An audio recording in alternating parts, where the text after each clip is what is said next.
रामायण और महाभारत को हिंदू धर्म का आधार माना जाता है। ये कहानियां हमें नैतिकता, धर्म और न्याय का पाठ पढ़ाती हैं। एक तरफ श्री राम जो मर्यादा पुरुषोत्तम और न्यायप्रिय राजा के रूप में पूजे जाते हैं, तो दूसरी तरफ हैं कृष्ण जिन्होंने धर्म की रक्षा के लिए महाभारत का युद्ध करवाया। लेकिन इन महान कहानियों के बीच कुछ ऐसी सच्चाइयां दबी हैं जो समाज की कड़वी सच्चाई को उजागर करता है। ये है संबुक और एकलव्य की कहानियां, दो दलित नायकों की कहानियां जिन्हें अपनी प्रतिभा और हिम्मत की कीमत अपनी जान और सम्मान से चुकानी पड़ी।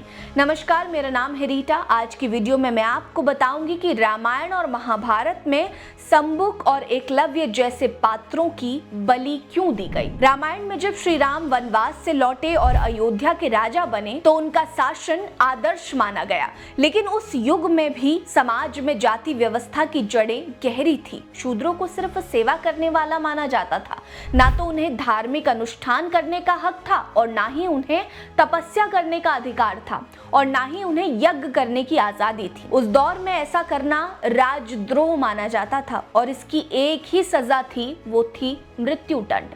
लेकिन उस दौर में भी दलितों ने अपनी अधिकारों की लड़ाई लड़ी। संबुक एक ऐसे शूद्र थे जिन्होंने इस अन्यायपूर्ण व्यवस्था को चुनौती दी। उन्होंने तपस्या करने का साहस किया जो उस समय ब्राह्मणों और उच्च जातियों के लिए ही था, लेकिन इस साहस की कीमत उन्हें अपनी जान देकर चुकानी पड़ी।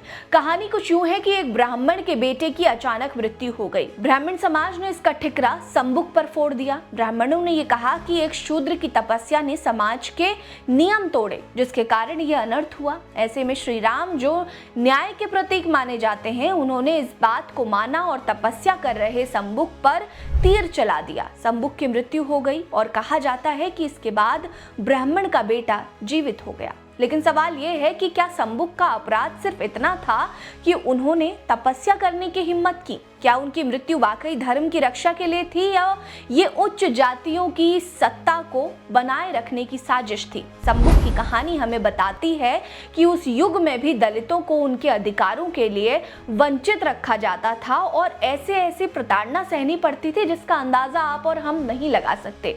वहीं महाभारत की कहानी में एकलव्य भी एक ऐसा ही नाम है जो प्रतिभा, समर्पण और बलिदान का प्रतीक है। एकलव्य भील आदिवासी समुदाय से थे।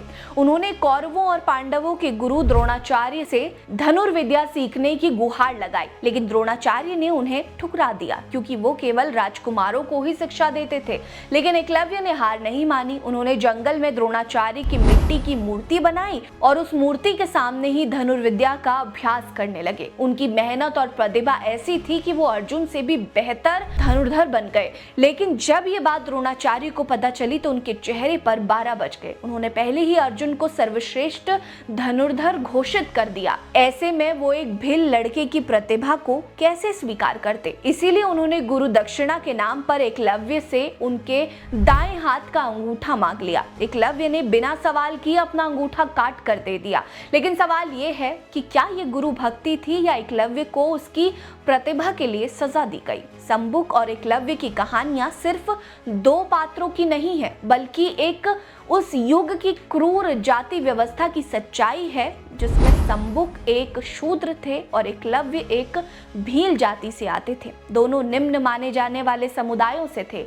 जानबूझकर उन्हें सजा इसलिए दी गई ताकि ब्राह्मण और क्षत्रिय अपनी सत्ता और सर्वश्रेष्ठता को बनाए रख सकें। मनुस्मृति जैसे ग्रंथों ने शूद्रों और अछूतों को सिर्फ सेवा करने वाला माना, जिन्हें न शिक्षा का हक था और ना ही धार्मिक अनुष्ठानों का हक था। ऐसे में अगर कोई दलित इन नियमों को तोड़ता तो उसे सजा दी जाती थी। आपको बता दें कि संबुक की तपस्या और एकलव्य की प्रतिभा ब्राह्मणवादी व्यवस्था के लिए खतरा थी। अगर दलित शिक्षित और सशक्त हो जाते तो उच्च जातियों की धूर्त चालें बेनकाब हो जाती। इसलिए दोनों को ऐसी परिस्थितियों में फंसाया गया कि उन्हें सजा देना जरूरी हो गया। ये सजा धर्म की रक्षा के लिए नहीं, बल्कि जातिवादी सत्ता को बनाए रखने के लिए थी। संबुक और एकलव्य की कहानियां हमें आज भी सोचने पर मजबूर करती हैं। ये दोनों नायक थे। एक ने तपस्या के जरिए अपनी आध्यात्मिक शक्ति दिखाई तो दूसरे ने अपनी मेहनत से असंभव को संभव कर दिया। लेकिन समाज ने उनकी प्रतिभा को नहीं, उनकी जाति को देखा। रामायण और महाभारत में दलितों और निम्न जातियों की